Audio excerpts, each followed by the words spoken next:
Today I'm going to be teaching you everything you need to know about inward juggles. My name is Gallagher. I've been playing Kendama for 12 years now, 10 of which at the pro level, and I've won 6 world titles. Inward juggles have been one of my favorite tricks for a long time, and here's everything I've learned along the way.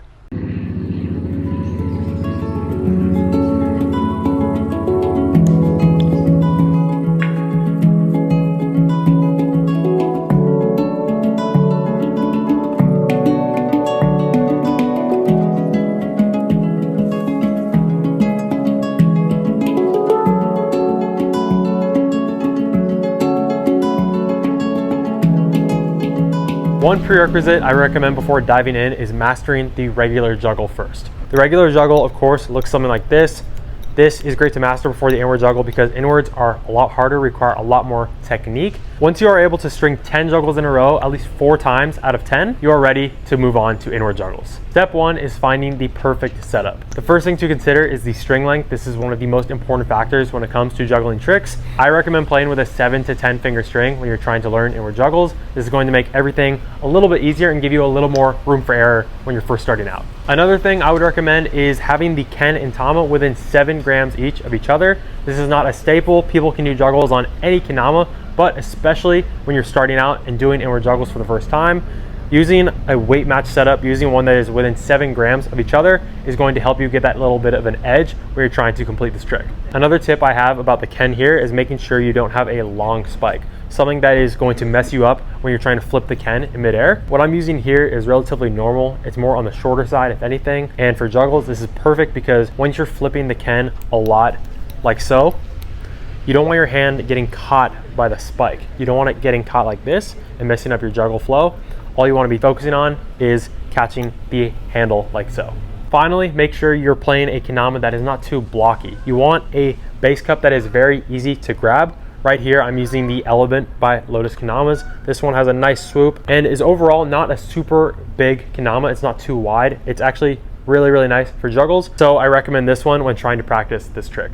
Step 2, we are going to be talking about the grip on the Ken. So like I said, the most important thing for inward juggles is the grip, the technique. This is going to make or break your juggles when trying to get a lot in a row. So right here, this is how I'm going to hold it from the start, just like a Ken flip. You want to imagine you're going to do a regular Ken flip here, just like from big cup, just like from a pull up, a whirlwind even. If you look here, my thumb hovers right in front of me, right aligned with the cup facing towards me.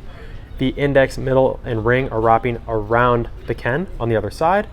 And my pinky, lastly, is just hanging loosely off of everything. Once you have got your hand positioning correct, know now that this is the standard for every inward juggle you catch going forward. Not only for this first one here, but for every single inward juggle going forward after that.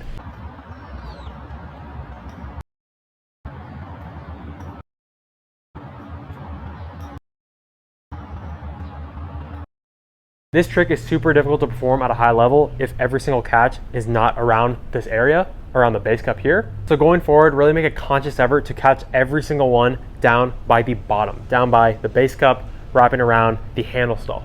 Different than normal juggles, these are a lot harder to recover from when you make a mistake with the technique. When you're doing normal, you're pushing up, you're pushing the Ken up every single time. And even if you catch it sloppy, even if you catch it by the cups, maybe you do a 1.5 catch, you catch a sour grip, you can always save it by simply pushing the Ken up and keeping the juggle alive. With inward juggles, you have to pull. You have to pull every single time, which means your hand has to be in a specific grip. If you catch the juggle off axis, maybe not clean, maybe by the cups, it's going to be next to impossible to get a clean inward flip, therefore messing up your inward juggle sequence immediately. Moving on to step 3, the initial toss. The key here when you're doing the first inward juggle is giving the Tama enough airtime. A lot of people when mastering regular juggles first get into the habit of doing juggles very low. And this isn't necessarily a bad thing, but the habit tends to carry over when practicing inwards. So a lot of people when they first try inward juggles, it looks something like this, where the Tama comes up to their waist, maybe a little above that, and they try to get a nice toss with the Ken. But because they don't actually have enough time to get that inward rotation around, their juggle quickly fails and it becomes super difficult. You want to remember to stay patient and wait just a little bit longer before throwing the first inward juggle. Once the Tama reaches max height, once it comes all the way up to your chin level here, that is when you want to throw the Ken up. Just like a normal juggle, this is going to be the same. You want to throw the Ken up here, right as the Tama starts coming down. Ideally, the Tama is going to be sitting at its max height. right as it stops moving upwards and right before it starts coming down. This is where I'm going to throw the first inward juggle.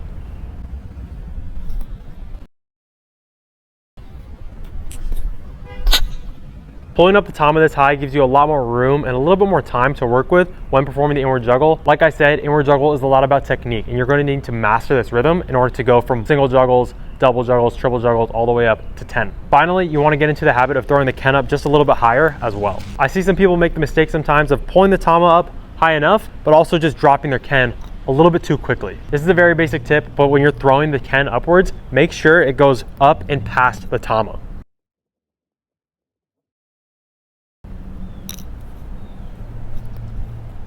Some great practice tips I have for practicing this initial toss is actually forgetting about completing the full juggle for a second and focusing on tosses like these. Inward juggle to lighthouse, inward juggle to lunar, and inward juggle to airplane. This overall just helps you isolate the movement, isolate the part you need to work on. So forget about the entire juggle for a bit and just focus on this first initial toss. Step 4, the positioning of the ken when you're doing inward juggles. Notice how on every single inward juggle I do, the spike is always pointing away from me. Not only, of course, do you want to aim for the base cup, do you want to catch it like so, but you actually want the direction of the ken to be in a specific place as well. Because I catch it in a consistent position every single time, I'm able to get a consistent toss on my inward juggles, making me be able to do a lot at once. Say for example, I catch the ken perfectly like this. I catch it by the base cup, all my fingers are down here, we're ready to go. Everything is great except for the ken is facing upwards. That means it's going to look something like this. And in a juggle line, even just catching the ken at this angle does enough to screw you up. Usually when I catch a ken like this, when it's facing upwards, I notice the speed of my inward juggles goes completely out of whack. It either barely rotates or it goes super fast. And like I said, if the technique is off, it's super hard to recover and your inward juggles usually just die. Again, different to normal juggles. I've noticed that with inward juggles, if you mess one up, if one spins a little bit too fast or too slow, it's nearly impossible to get it back. So like I've been saying all this time, technique is key. Really focus on this. You don't have to actually like, oh wait. I guess. Something quick I would do to refine this technique is to simply just do an inward juggle like this, but just focus on where you're actually catching the ken. When you first start out doing inward juggles, where you catch the ken is going to be all out of whack. You're going to be catching in all different types of places, but just keep aiming for this ideal right here. You want the spike facing away from you. You want to be catching by the bottom of the base cup. And so when you're consistent at just grabbing the ken like this, you know you're ready for more inward juggles. Step 5, alternating juggles. This is the best practice technique that I've discovered for people who want to increase their inward juggles. So right about now, you're probably comfortable with 1, maybe 2 if you're lucky, but this is how you go to the next level. So alternating juggles look something like this. Simply just switching from regular to inward and repeating that process.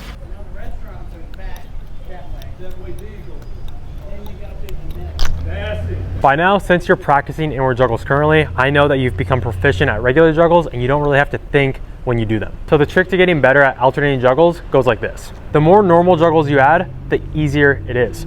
So for example, instead of going 1, 1, 1, 1, you can do something like this. 1, 2, 1, 1, 2, 1.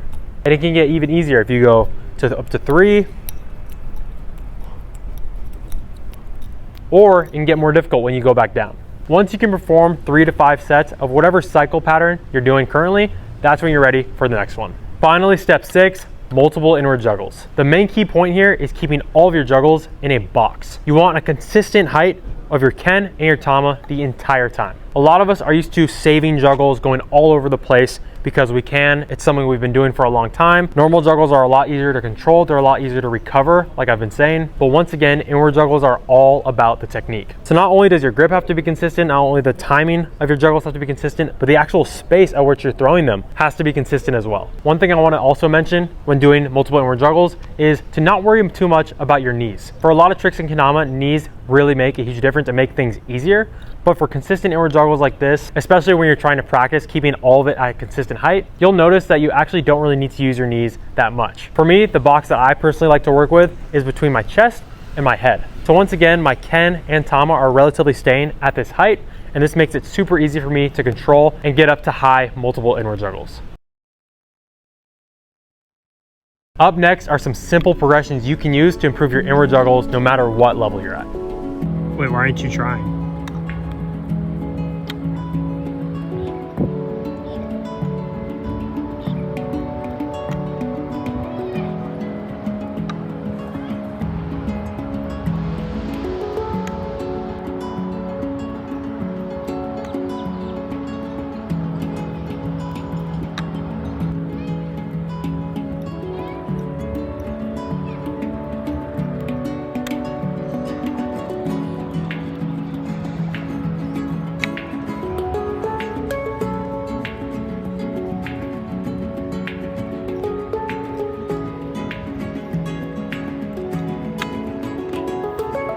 Share this video with a friend who you think needs help with inward juggles, and let us know down below if it helped you improve them as well.